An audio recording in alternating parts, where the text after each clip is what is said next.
Tuve la oportunidad de participar a una entrevista que lo hizo Bonarea en mi país y fui seleccionado. Empezó en 2005. No me imaginaba que soy seleccionado, que estaba aquí 1000 trabajadores como yo y de los 1000 ha cogido solo 25. Pero estaba soñando que puede pasar algo muy bueno para mí. El SOC hace cursos de electromecánicos, me apunté y el siguiente día me ha llegado el mail.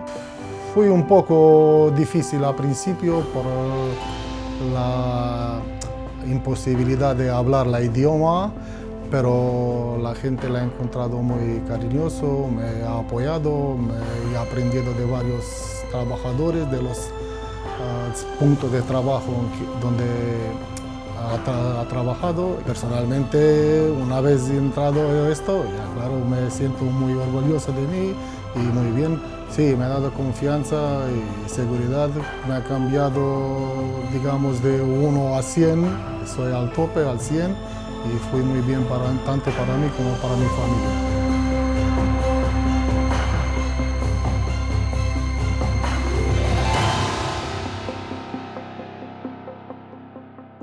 Generalitat de Catalunya. El govern de tothom.